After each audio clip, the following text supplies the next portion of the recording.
ሰላም ጤና ይስጥልኝ የገበያ ሚዲያ ቤተሰቦቻችን እንደምን ቆይታችኋል? ኢትዮጵያ ለኤርትራ የላከችውና የባህር በር ጥያቄን ያካተተው የሰላም የድርድር ጥሪ በአስመራ በኩል ውድቅ የተደረገ ምላሽ መሰጠቱ ይታወቃል። ታዲያ ይህን ውሳኔ ተከትሎ ብዙዎች ሁለቱ ሀገራት የጦርነት ዋዜማ ላይ መሆናቸውን በስጋት እየገለጹት ይገኛል። ለመሆኑ በሁለቱ ሀገራት ድንበር ላይ እያንዣበበ ያለውና አይቀሬ የሚመስለው የጦርነት ደመና ምን ያህል አስፈሪ ደረጃ ላይ ደርሷል የሚለውን ጉዳይ ዝርዝር ትንታኔውን ይዘላችሁ ቀርበናል። ሌላኛው መረጃችን የባህር በር ጉዳይን ይመለከታል። መቼም የኢትዮጵያ የባህር በር ጥያቄ በየቀኑ አዲስ ነገር አያጣው ሆኗል። አሁን ደግሞ ተረኛዋ ፈረንሳይ ሆናለች። የባህር በር ጥያቄያችን ላይ ከፈረንሳይ የተሰማ አዲስና አስገራሚ ድጋፍ አለ። የዚህ የፈረንሳይ ድጋፍ ለየት የሚያደርገው ጉዳዩን ወደ ተባበሩት መንግስታት ጸጥታው ምክር ቤት ሊወስደው የሚችል በመሆኑ ነው። ፈረንሳይ በአውሮፓና በዓለም አቀፍ ደረጃ ያላትን የዲፕሎማሲ ጉልበት ተጠቅማ ለኢትዮጵያ የቆመችበት ስልታዊ ፋይዳ ምንድን ነው የሚለውን ጉዳይ ዝርዝር አድርገን እንመለከተዋለን። ጉዳዩ ወደ ተባበሩት መንግስታት የጸጥታው ምክር ቤት ቢያመራ ኢትዮጵያ የምታገኘውን ታሪካዊና ህጋዊ የበላይነት ምን ሊሆን ይችላል የሚለውን በስፋት እንመለከታለን። የመጨረሻው መረጃችን የሚሆነው ሶማሊያን የሚመለከት ይሆናል። ሐሰን ሼክ መሐመድ ያመረሩ ይመስላል። እስራኤል በቀይ ባህር ዳርቻ ላይ የጀመረችውን ድፍረት የተሞላበት ወታደራዊ ጉዞ የሶማሊያን ፕሬዝዳንት ሐሰን ሼክ መሐመድን የመጨረሻው ቀይ መስመር ላይ አድርሷቸዋል። እዋጋለሁ ሲሉ ለቴል አቪቭ ጠንካራ ዛቻ መስጠታቸውን በትናንትናው ዘገባችን ማስደመጣችን ይታወሳል። አሁን ታዲያ ሶማሊያ ከሳውዲ አረቢያ ጋር ግዙፍ ወታደራዊ ስምምነት ተፈራርማለች ተብሏል። ይህም ሳውዲ ከግብፅና ከቱርክ ቀጥሎ በወታደራዊ ድጋፍ ከሶማሊያ ጀርባ የቆመች ሀገር አድርጓታል። ይህ እርምጃ በምስራቅ አፍሪካ የኃይል ሚዛን ላይ የሚያመጣው ከፍተኛ ለውጥ ምንድን ነው የሚለውን ጉዳይ የምንነግራችሁ መረጃ ይኖረናል። እናንተ ብቻ እስከ ፕሮግራማችን ፍጻሜ አብራችሁ እንድትቆዩ እየጋበዝን ቻናላችንን ሰብስክራይብ፣ ይህን ቪዲዮ ደግሞ ላይክ እንድታደርጉ በአክብሮት እንጠይቃችኋለን። በተለይ ከኤርትራ የእምቢታ ምላሽ ጋር ተያይዞ የኢትዮጵያ ቀጣይ እርምጃ ምን መሆን አለበት የሚለውን ጉዳይ ሀሳብ አስተያየት ብትሰጡን በደስታ እንቀበላለን። ከአፍታ ቆይታ በኋላ ተመልሰን እንገናኝ።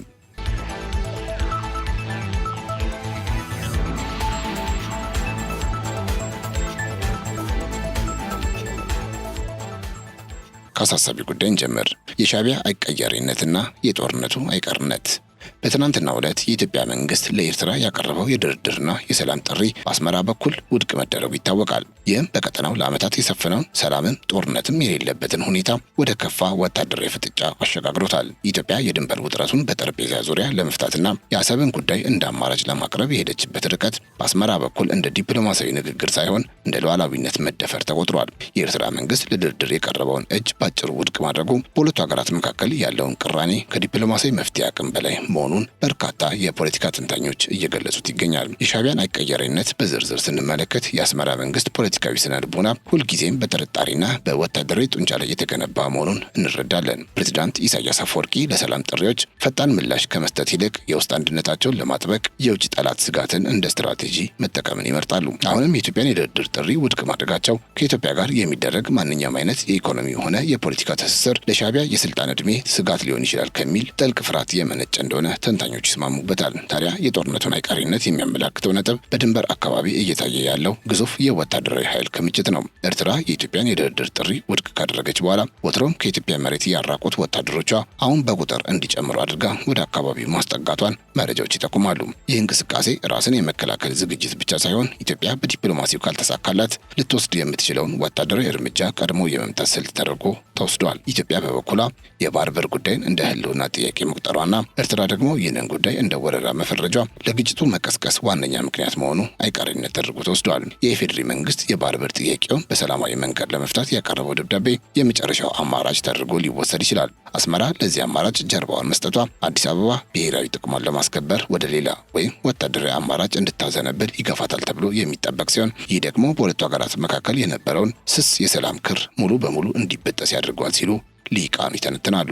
ከሻዕቢያ በኩል የሚሰማው ግትር አቋም ኤርትራ ከሌሎች የክልሉ ተዋናዮች ለምሳሌ ከግብፅና ከሶማሊያ ጋር የፈጠረችውን ወታደራዊ ትብብር ተከትሎ የመጣ የራስ መተማመን ሊሆን ይችላል። አስመራ የኢትዮጵያን የድርድር ጥሪ ውድቅ ያደረገችው ኢትዮጵያ በውስጥና በውጭ ጫናዎች ትደክማለች በሚል ስሌት እንደሆነ ይነገራል። ይህ በስህተት ላይ የተመሰረተ ስሌት ደግሞ ሁለቱንም ሀገራት ወደማይቀረው ግጭት ውስጥ የሚከታቸው ሲሆን ውጤቱ በቀጠናው ላይ ሊያደርስ የሚችለው ሰብአዊና ኢኮኖሚያዊ ውድመት እጅግ የከፋ እንደሚሆን ጥርጥር የለውም። በታሪክ እንደታየው ሻዕቢያ አንዴ የያዘውን እምቢተኝነት በቀላሉ የሚቀይር ድርጅት አይደለም። ከ1991 ጀምሮ የነበሩት ውጥረቶችና የ1992 በ2022 የድንበር ጦርነት የታዩት በዚህ አይነት የግትርነት መንገድ ነው። አሁንም ኢትዮጵያ ለሰላም የዘረጋቸውን እጅ እንደ ፍርሃት ተቆጥሮ በአስመራ መገፋቱ የሻዕቢያ መሪዎች ከታሪክ አለመማራቸውንና አሁንም የኃይል አማራጭን ብቸኛ መፍትሄ አድርገው መውሰዳቸውን ያረጋግጣል። ይህ አቋም ደግሞ ኢትዮጵያ ለብሔራዊ ደህንነቷ ስትል ወሳኝ እርምጃ እንድትወስድ የሚያስገድዳት ይሆናል። በጥቅሉ የኤርትራ መንግስት የድርድር ጥሪውን ውድቅ ማድረጉና የሻዕቢያ ጽኑ አቋም በምስራቅ አፍሪካ ሌላ የጦርነት ደመና እንዲያንዣብብ አድርጓል። ዲፕሎማሲያዊ መንገዶች ሁሉ እየተዘጉ መምጣታቸውና ሁለቱም ወገኖች ወታደራዊ ዝግጅታቸውን ማፋጠናቸው ግጭቱ የሚቀሰቀስበት ጊዜ እንጂ ይቀሰቀስ ይሆን የሚለው ጥያቄ መልስ ካገኘ ቆይቷል ይባላል። ይህ አይቀሬ የሚመስለው ጦርነት የቀጠናውን ጂኦፖለቲካ ሙሉ በሙሉ የሚቀይርና የሁለቱን ሀገራት የወደፊት ዕጣ ፈንታ የሚወስን ታሪካዊ ክስተት ሊሆን እንደሚችል ይጠበቃል።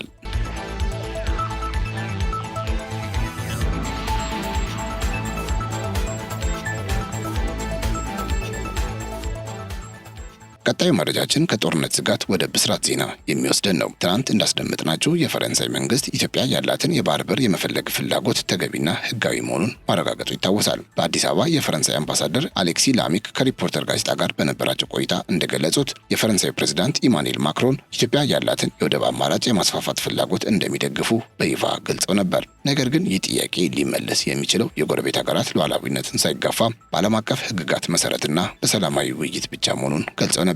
ታዲያ ፈረንሳይ የኢትዮጵያን የባህር በር የማግኘት ጥያቄ መደገፏ በአፍሪካ ቀንድ የዲፕሎማሲ መድረክ ላይ ትልቅ የመጫወቻ ካርድ ይዞ ብቅ ብሏል። ፓሪስ በአውሮፓ ህብረት ውስጥ ካላት ጉልህ ሚና ባሻገር የቀድሞዋ የጅቡቲ አስተዳዳሪ እንደመሆኗ በቀይ ባህርና በኤደን ባህረ ሰላጤ ጂኦፖለቲካ ላይ ያላት ግንዛቤ ጥልቅ ነው። ይህ ድጋፍ ኢትዮጵያ ለዘመናት ያነሳቸውን የታሪክና የኢኮኖሚ ጥያቄ ከቀጠናው አጀንዳነት አውጥቶ ወደ ዓለም አቀፍ የዲፕሎማሲ አደባባይ ከፍ እንዲል የሚያደርግ ትልቅ መነቃቃት ነው። የፈረንሳይ ድጋፍ ይበልጥ ክብደት የሚኖረው ጉዳዩ ወደ ተባበሩት መንግስታት የጸጥታው ምክር ቤት በሚያመራበት ወቅት እንደሆነ ባለሙያዎች ይገልጻሉ። ፈረንሳይ በምክር ቤት ውስጥ የቪቶ ስልጣን ካላቸው 5 ቋሚ አባላት አንዷ በመሆኗ የኢትዮጵያን ጥያቄ በይፋ የምትደግፍ ከሆነ የውሳኔ ሀሳቦች ሳይደናቀፉ እንዲጸድቁ የማድረግ አቅም አላት። ይህ ደግሞ ኢትዮጵያ በጎረቤት ሀገራት ላይ የምታቀርበው የባህር በር ጥያቄ የአንድ ሀገርን ፍላጎት ብቻ ሳይሆን ዓለም አቀፍ የህግ ድጋፍ ያለው አጀንዳ እንዲሆን መንገድ ይከፍታል። ጉዳዩ ወደ ጸጥታው ምክር ቤት መሄዱ ለኢትዮጵያ የሚሰጠው ትልቁ ጥቅም የባህር በር ጥያቄው ከቀጠናዊ ውጥረት ወጥቶ በዓለም አቀፍ ህግ ማዕቀፍ ውስጥ እንዲታይ ማድረጉ ነው። ምክር ቤቱ የባህር አልባ ሀገራትን መብት በሚደነግገው የባህር ላይ ህግ ወይም ዩኤን ክሎስ መሰረት ኢትዮጵያ ወደብ የማግኘት መብት እንዳላት እውቅና ከሰጠ አገሪቱ ከጎረቤቶቿ ጋር የምታደርገው ድርድር በልመና ሳይሆን በህጋዊ መብት ላይ ተመሰረተ ይሆናል። ይህም ኢትዮጵያ በድርድር ጠረጴዛ ላይ ያላትን የመደራደር አቅም በእጅጉ ያጠናክረዋል። በተጨማሪም ፈረንሳይ በጸጥታው ምክር ቤት በኩል የምታሳየው ድጋፍ ለኢትዮጵያ የባህር ኃይል ግንባታ ትልቅ የዲፕሎማሲ ዋስትና ይሆናል። ኢትዮጵያና ፈረንሳይ ቀደም ሲል የባህር ኃይልን መልሶ ለማቋቋም የተፈራረሙት ስምምነት በጸጥታው ምክር ቤት እውቅና ካገኘ ሀገሪቱ በዓለም አቀፍ ውሃ ላይ ወታደራዊ መገኘት እንዲኖራት ህጋዊ መሰረት ይጥላል። ይህ ደግሞ በባህር በር ጥያቄው ዙሪያ የሚነሱ ወታደራዊ ስጋቶችን በዲፕሎማሲያዊ መንገድ ለመፍታትና የዓለም አቀፍ ማህበረሰቡን ይሁንታ ለማግኘት ይረዳል። ሌላኛው ትልቅ ፋክተር ፈረንሳይ በጅቡቲ ያላት ወታደራዊ ሰፈር ነው። ፓሪስ የኢትዮጵያን ጥያቄ መደገፏ ጅቡቲ በወደብ ኪራይና በአገልግሎት አሰጣጥ ላይ የምትከተለውን የብቸኝነት የበላይነት ወይም ሞኖፖሊ እንድታላላ ግፊት ሊያደርግ ይችላል። ፈረንሳይ በጅቡቲ ላይ ያላት የፖለቲካ ተጽዕኖ ከፍተኛ በመሆኑ ኢትዮጵያ የተሻለ የባህር በር አማራጭ እንድታገኝ ወይም አሁን ያለውን ግንኙነት በፍትሃዊ መንገድ እንድትመራ የፈረንሳይ ሚና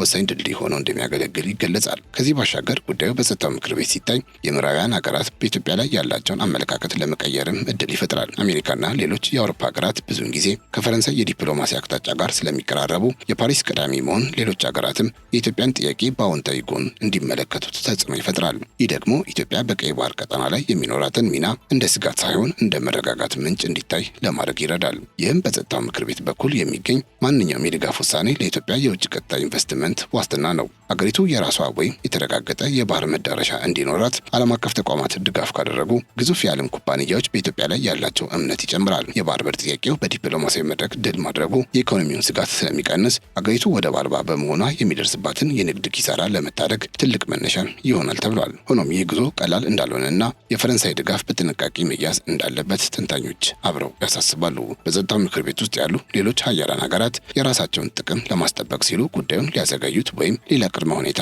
ሊያስቀምጡ ይችላሉ። ፈረንሳይ ግን በታሪክና በዲፕሎማሲ ያላትን ልምድ ተጠቅማ ኢትዮጵያን በመድረኩ መወከሏ ሀገሪቱ ከታላላቅ ሀያላን ጋር የምታደርገውን የዲፕሎማሲ ግብ ግብ በአሸናፊነት ለመወጣት ያስችላታል ተብሏል። በጥቅሉ የፈረንሳይ የባህር በር ድጋፍ ኢትዮጵያ ወደ ዓለም አቀፍ የዲፕሎማሲ ልዕልና የምታደርገውን ጉዞ የሚያፋጥን ሞተር ተደርጎ ሊወሰድ ይችላል። ጉዳዩ ወደ ጸጥታው ምክር ቤት መሄዱ ደግሞ ጥያቄውን ከስሜትና ከፖለቲካ ንትርክ አውጥቶ ወደ ሕጋዊና ዓለም አቀፋዊ ማዕቀፍ ስለሚያስገባው ኢትዮጵያ የባህር በር ባለቤት ለመሆን ለምታደርገው ጥረት የማይተካ ፋይዳ ይኖረዋል። ይህ የፓሪስና የአዲስ አበባ የዲፕሎማሲ ግንኙነት ውጤት በቀጣዮች ዓመታት የአፍሪካ ቀንድን የኃይል አሰላለፍ ሙሉ በሙሉ ሊቀይረው እንደሚችልም ይታመናል።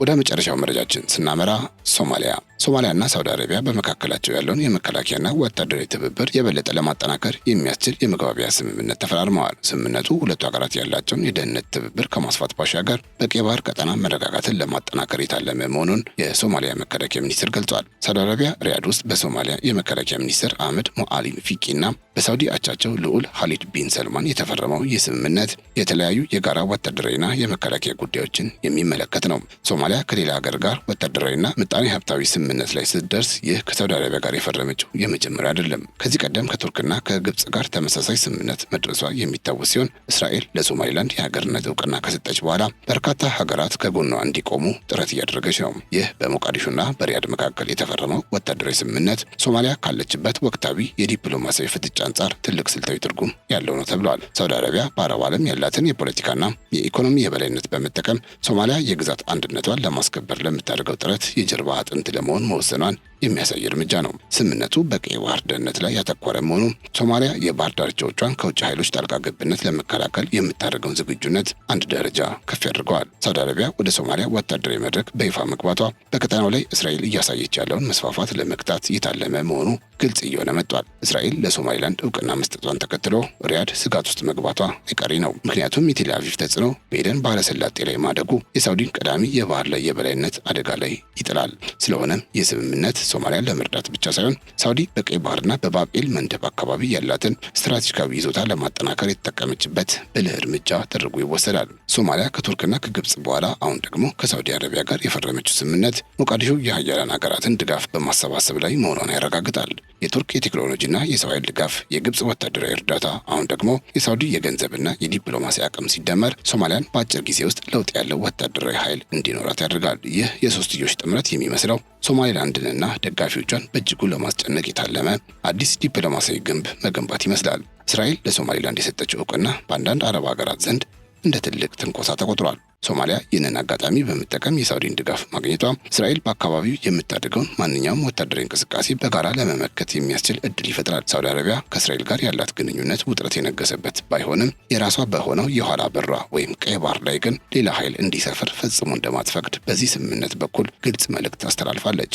ከወታደራዊ ትብብር ባሻገር ስምምነቱ የሶማሊያን የመከላከል አቅም ለማዘመን የሚያስችሉ የስልጠናና የሎጂስቲክ ድጋፎችን ያካተተ ነው። የሳውዲ አየር ኃይልና የባህር ኃይል ለሶማሊያ ወታደሮች የሚሰጡ ስልጠና ሞቃዲሾ በባህር ላይ የሚቃጣባትን ማንኛውንም ጥቃት በራሷ አቅም እንድትመክት ያስችላታል ተብሏል። ይህ ደግሞ ሶማሊያ በአልሸባብ ላይ የምታደርገውን ዘመቻ ወደ ጎን አድርጋ ትኩረቷን ወደ ሉዓላዊነትና ድንበር ጥበቃ እንድታዞር ትልቅ የሞራል ስንቅ ይሆንላታል። የሶማሊያ መንግስት እንዲህ ያሉ ተከታታይ ስምምነቶችን መፈረሙ የሶማሊላንድን የነጻነት ጥያቄ ለማክሸፍ የሚያስችል ዓለም አቀፍ ከበባ ለመፍጠር እያደረገው ያለው ጥረት አካል ነው። እስራኤልን የመሰለች ጠንካራ ሀገር ለሶማሊላንድ ከጎን መቆሟ ሞቃዲሾን ሌሎች አማራጭ ኃይሎችን እንድትፈልግ አስገድዷታል። የሪያድና የሞቃዲሾ ስምምነት ደግሞ የሶማሊላንድን የዲፕሎማሲ ጉዞ በእጅጉ ያቀዘቅዘዋል ተብሎ የሚጠበቅ ሲሆን ለሐሰን ሼክ መሐመድ መንግስት ግን ትልቅ የዲፕሎማሲያዊ ድል ተደርጎ ተቆጥሯል። በማጠቃለያው ይህ የሪያድ ስምምነት በቀይ ባህር ቀጠና ላይ አዲስ የኃይል ሚዛን ፈጥሯል። ሶማሊያ በቱርክ በግብጽና በሳውዲ አረቢያ የምትደገፍ መሆኗ በቀጠናው ላይ የሚደረገውን የጂኦፖለቲካ ፍጥጫ ወደ ላቀ ደረጃ ያሸጋግረዋል። እስራኤል ለሶማሊላንድ የሰጠችው እውቅና ያስከተለው ይህ የሰንሰለት ምላሽ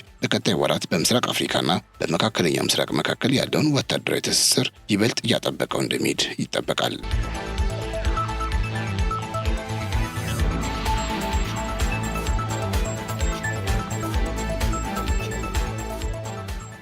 የተከበራችሁ የገበያ ሚዲያ ቤተሰቦቻችን ለዛሬ ያዝንላችሁ መረጃ ይህንን ይመስል ነበር። አብራችሁን ስለነበራችሁ እጅግ እናመሰግናለን። ቻናላችንን ሰብስክራይብ፣ ይህን ቪዲዮ ደግሞ ላይክ ማድረጋችሁን እንዳትረሱ ስንል በአክብሮት እንጋብዛችኋለን። በያላችሁበት ሰላም